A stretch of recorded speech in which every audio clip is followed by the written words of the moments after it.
The traditional public education system is built on scale. It is designed to process thousands of students across entire cities, which is why many families feel like they are stuck with whatever default neighborhood school they happen to be zoned for.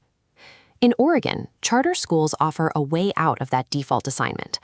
But when parents hear the word charter, they often picture a rogue, unregulated private school that caters exclusively to a select few. That perception is outdated. This comparison table of Oregon schools in 2026 shows the legal reality. Charter schools are public schools. They are fully funded by the state, and they are entirely free to attend. Where they diverge from your neighborhood school is how you get in. You don't enroll based on your home address. Admission is lottery-based. And while traditional schools are entirely managed by the district, charters operate under independent contracts with local school boards. But they still have to follow state educational standards, special education rules, and civil rights laws. Selecting an Oregon charter school keeps you within the public system, just in a specialized environment governed by its own specific contract. So, how do you decide if leaving your default neighborhood school is the right move for your family? It helps to step away from the legal definitions and look at the practical reality you face at your kitchen table. Your neighborhood school provides a baseline expectation. It is built to offer a highly standardized, predictable infrastructure for the community. That infrastructure means guaranteed seats for your kids. It means district-provided busing, standard bell-to-bell childcare hours, and an established pipeline for special education. We can call this logistical certainty. Charters sit on the exact opposite end of the spectrum. They offer educational customization.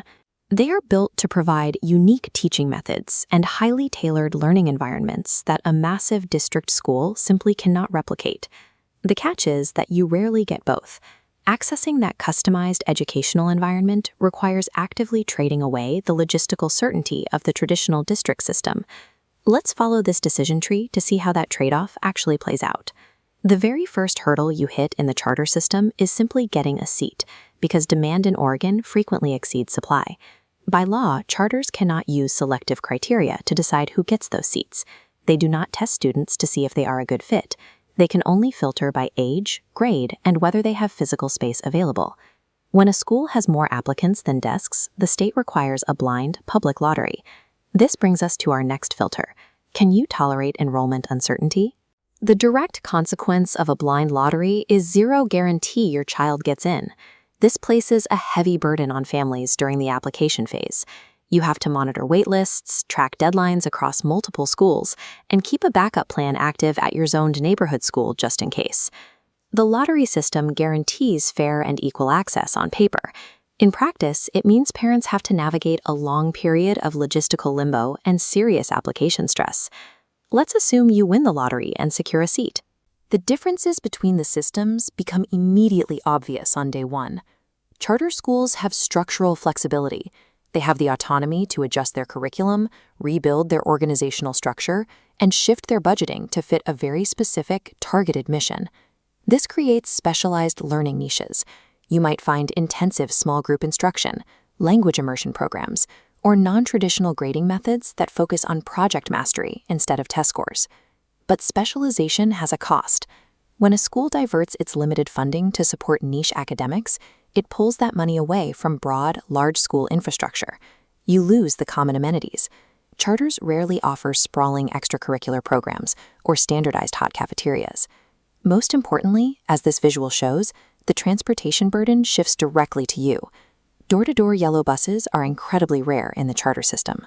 A highly tailored charter environment can absolutely rescue a student who is struggling in a traditional district classroom, but it demands significantly more daily logistical support and driving time from the family to make it work. Oregon policymakers are closely watching this balance between autonomy and standards, and they recently forced a major shift with Executive Order 2606, issued in April 2026. As we can see on this chart tracking instructional time, the order strictly forbids schools from further reducing classroom hours. It forces them to restore instructional time to 2024 levels by the start of the 2027 school year. For charter schools, this removes a specific layer of extreme scheduling flexibility. They can no longer use heavily truncated school weeks or ultra-short days to stretch their budgets. The state is also highly focused on special education. Regardless of their specific mission, charter schools must comply with all federal and state special education laws. The services are legally guaranteed, but how those services are actually delivered varies wildly depending on the specific charter's resources and their contract with the local board. Oregon is trading away some charter autonomy in exchange for standardized accountability, ensuring all students get a reliable baseline of learning time and legal protections. To figure out which path suits your family, let's map out your priorities. First, look at the logistics-bound family. If you require guaranteed busing, reliable bell-to-bell childcare, and an immediate seat today, you have a high need for certainty. If that sounds like your household, the traditional zoned public school is your optimal choice. You should bypass the charter system entirely. Now look up here at the active chooser. If your child urgently needs a specific educational methodology to thrive, and you have the bandwidth to manage alternate transportation and lottery waitlists, you fit this profile.